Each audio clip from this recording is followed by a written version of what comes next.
Bienvenue sur Africa 24 dans cette nouvelle édition du Non-Stop Info. Voici les titres de l'actualité. Le parti au pouvoir a choisi son candidat en vue de l'élection présidentielle de 2021 au Niger.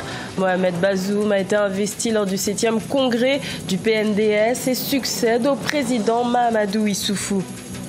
La 5e édition du programme Women's Activity Awards s'est tenue le 29 mars à Brazzaville. Objectif, promouvoir l'autonomisation des femmes congolaises pour réduire la pauvreté. Et l'actrice ivoirienne Adrienne Koutouan célèbre ses 30 ans de carrière.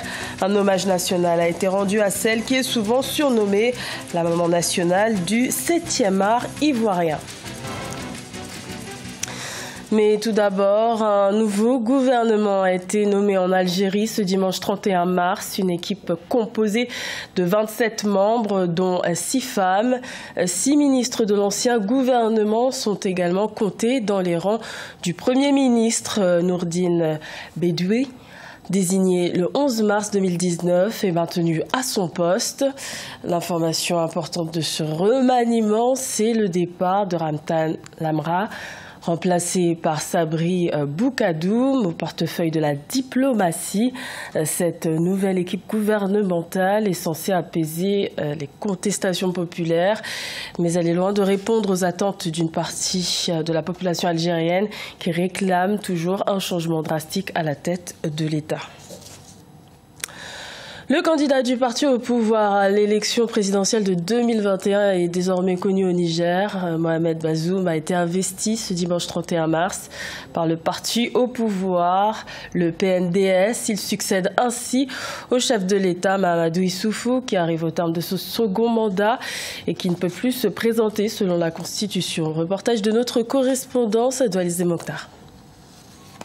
Bazoum Mohamed, officiellement candidat du parti nigérien pour la démocratie et le socialisme PNDS-Taraya pour la présidentielle de 2021 au Niger. Il a été investi à l'issue du 7e congrès extraordinaire du parti, tenu ce 31 mars à Niamey. Fédération, coordination, section de l'extérieur, organisation de jeunes et de femmes du PNDS ont tous soutenu la décision du comité exécutif du parti désignant Bazoum Mohamed pour la présidentielle de 2021. C'est donc, chers camarades, chers amis, avec beaucoup d'humilité que j'accepte votre décision qui me touche au plus profond de mon cœur. En ce moment crucial pour moi, ma pensée va avant tout au président Issoufou Mahamadou. Président du parti au pouvoir, Bazoum Mohamed défendra aux prochaines élections présidentielles les 10 ans de gestion de pouvoir de son prédécesseur, l'actuel président Issoufou Mahamadou, qui arrive au terme de son mandat constitutionnel. Vous m'avez choisi parce que vous pensez que je peux gagner le combat électoral, mais aussi parce que je posséderai les vertus d'un homme digne de diriger tout un pays. C'est pour moi une très grande responsabilité. À 59 ans, l'actuel ministre de l'Intérieur, Mohamed Bazoum, est le deuxième candidat officiellement investi pour la présidentielle de 2021. Après Seyni Oumarou du Mouvement national pour la société de développement MNSD Nassara de l'ancien président Tanja Mamadou. Également dans l'actualité, la Sierra Leone a décidé de protéger son stock de poissons en interdisant la pêche industrielle dans ses eaux pour une durée d'1 mois. Une mesure qui prend effet à partir de ce lundi 1er avril. Notons que la pêche illégale de poissons a fait perdre environ 2,3 milliards de dollars à la Sierra Leone et à 5 autres pays d'Afrique de l'Ouest de 2010 à 2016, selon l'organisme de protection de l'environnement Greenpeace. Éviter la fuite des cerveaux en assurant la formation continue de cadres sur le continent africain. C'est le but du Centre africain de management et de perfectionnement des cadres créé en 1970. Cette institution a déjà formé plus de 30 000 cadres. Reportage de notre correspondant en Côte d'Ivoire, Oliva Diakotan. Ce sont plus de 30 000 cadres africains qui ont été formés par le Centre africain de management et de perfectionnement des cadres en 44 ans d'existence. Ici, dans ces classes de perfectionnement du secteur de la santé et de l'audit à Abidjan, on retrouve plusieurs nationalités africaines à la recherche de formations de qualité et à moindre coût. C'est intéressant que l'Afrique puisse former elle-même ses cadres. Donc si nous avons la capacité de le faire, c'est bon qu'on le fasse. Je me suis rendu compte que je n'ai pas assez de notions et de capacités pour pouvoir gérer le personnel. Et voilà pourquoi je me suis inscrit ici. Cette institution inter-État à statut diplomatique regroupait 25 pays africains, mais en compte aujourd'hui 8. Pour dynamiser le centre, la nouvelle direction s'est dotée d'un plan stratégique 2018-2022 décliné en 5 grands axes, dont l'amélioration de la pédagogie et la relance de la recherche. Nous demandons donc à nos autorités de nous accompagner dans les différents projets que nous avons élaborés, dans les réformes que nous avons engagées depuis quelques années au niveau du centre, et leur contribution nous permettra donc d'atteindre le haut niveau et de nous comparer aux universités et aux centres européens et américains. Basé à Abidjan, en Côte d'Ivoire, le Centre africain de management et de perfectionnement des cadres compte avoir plusieurs démembrements dans différents pays africains dans les prochaines années.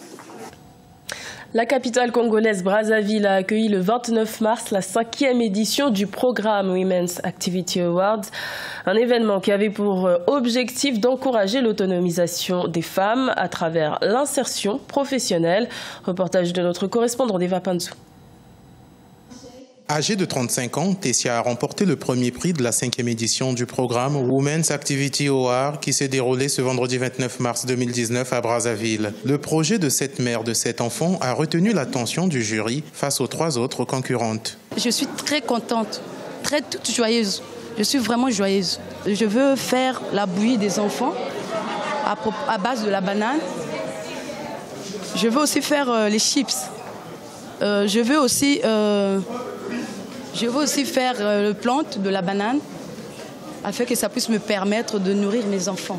Les 4 participantes récompensées ont toutes présenté des projets à l'appréciation du jury. Ce programme initié il y a 5 années par l'association Femmes Modèles vise l'autonomisation des femmes en vue de réduire la pauvreté dans leur milieu. L'événement a été consacré cette année aux victimes des violences sexo-spécifiques. La particularité, les nouveautés, c'était donc, on va dire déjà, les formations en développement personnel, parce que nous avons cette année inséré cette notion que nous avons jugée très importante pour les femmes, surtout notre cible de cette année qui sont des femmes, des mères célibataires et puis des femmes, entre autres, victimes un peu de marginalisation. Et c'était important pour nous de pouvoir leur redonner le courage de se lever et de prendre leur destin en main, d'avancer, d'aller de l'avant. Le Women's Activity Award contribue à l'insertion professionnelle des femmes issues des milieux défavorisés, ainsi que des jeunes filles mères sans emploi ni métier. Afin de briser la barrière linguistique, cette édition a donné l'occasion aux candidates de présenter leurs projets en langue maternelle. Hommage national à l'actrice Adrienne Coutouan en Côte d'Ivoire. La comédienne a célébré ses 30 ans de carrière le 30 mars. Elle est considérée comme l'une des comédiennes les plus talentueuses de sa génération. Reportage de notre correspondant en Côte d'Ivoire, Oliva Diakotan. L'actrice comédienne ivoirienne Adrienne Coutouan, l'une des plus talentueuses de la Côte d'Ivoire, a célébré ses 30 ans de carrière à Abidjan. Accompagnée sur scène par plusieurs comédiens de renom, elle a abordé de nombreux sujets d'actualité, dont la dépravation des mœurs et l'immigration clandestine à travers un spectacle devant plusieurs milliers de personnes. Elle a cartonné, en fait, elle a assuré, il n'y a rien à dire. Les 30 ans, on lui souhaite plus de 30 ans encore. Ce qui m'a beaucoup marqué aujourd'hui, c'est l'immigration clandestine. Voilà, elle a évoqué un peu les méfaits. Surnommée par ses fans comme la maman nationale du 7e art ivoirien, Adrienne Coutouan a joué dans de nombreux films et séries, dont l'emblématique Faut pas fâcher de la télévision nationale. Elle a raflé une dizaine de prix en 30 ans de carrière, dont les Talons d'or au FESPACO en 2006 avec la série Quand les éléphants se battent. Aujourd'hui encore, mon pays m'a prouvé qu'il me soutient, qu'il m'a soutenu et qu'il continue de me soutenir. Donc je rends grâce à Dieu. Je peux dire qu'en 30 ans, j'ai tout donné. Mais j'ai encore en moi. Je peux dire que nos frères et sœurs sont en train d'assurer la relève. Puisque nous aussi, nous avons assuré une autre relève. Et c'est ça. C'est pourquoi je dis l'art, il est toujours nouveau. Son talent et son professionnalisme lui ont également valu d'être élevé au rang d'officier dans l'ordre du mérite culturel ivoirien par les autorités du pays le 30 mars 2019. C'était le journal de la rédaction. Merci de l'avoir suivi. L'information continue sur Africa 24.